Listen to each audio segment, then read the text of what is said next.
la visite de Vladimir Poutine à Donald Trump en Alaska.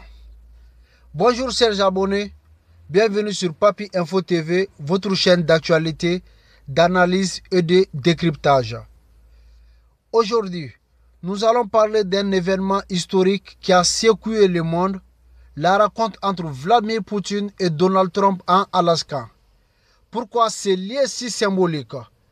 Quel enjeu derrière cette visite? Et surtout, quelles conséquences pour la guerre en Ukraine et l'équilibre mondial? Restez jusqu'à la fin, vous allez comprendre les dessous cachés de ce sommet inédit. Le 15 août 2025, le monde avait les yeux tournés vers Anchorage, en Alaska. C'est là, sur une base militaire ultra sécurisée, que le président américain Donald Trump a accueilli le président russe Vladimir Poutine.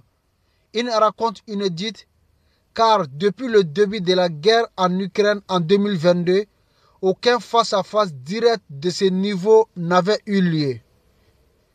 Mais pourquoi l'Alaska? Parce que cette région appartenait autrefois à la Russie avant d'être vendue aux États-Unis en 1867. Un lieu donc chargé de symboles. Officiellement, cette rencontre avait un objectif clair, parler de la guerre en Ukraine. Trump voulait obtenir une sortie de crise rapide en explorant un accord de paix global. Poutine lui cherchait une reconnaissance de ses gains territoriaux, notamment dans les Donbass. Mais derrière ces discours, il y a des enjeux géopolitiques plus larges. Poutine voulait briser son isolement international et apparaître de nouveau comme un acteur incontournable.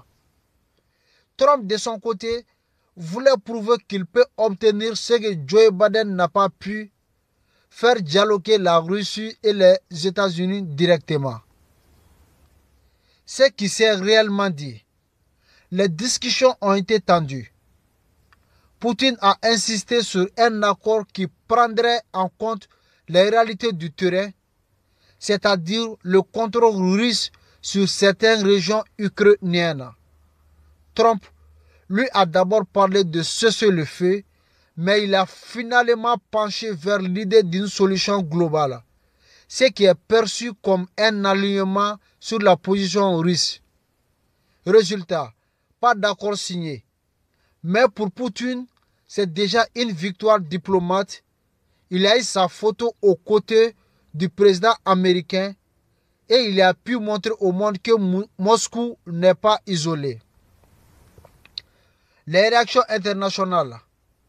Côté Ukraine, le président Volodymyr Zelensky reste méfiant et craint que son pays soit sacrifié dans un duel entre grandes puissances. En Europe, plusieurs dirigeants s'inquiètent. Ils redoutent que Trump abandonne l'OTAN et qu'il privilégie un accord favorable à la Russie. Pendant ce temps, Moscou célèbre déjà ce nouveau comme une victoire symbolique. En résumé, la visite de Vladimir Poutine chez Donald Trump en Alaska n'a pas mis fin à la guerre, mais elle a marqué un tournoi diplomate majeur. Pour Poutine, c'est une réhabilitation sur la chaîne mobile. Pour Trump, c'est l'occasion de montrer qu'il veut être l'homme de la paix, mais à quel prix? Et vous, qu'en pensez-vous? Est-ce un pas vers la paix ou un jeu de puissance entre deux leaders? Donnez votre avis dans les commentaires. Et n'oubliez pas de liker la vidéo, de vous abonner à Papi Info TV et d'activer la cloche de notification pour ne rien rater.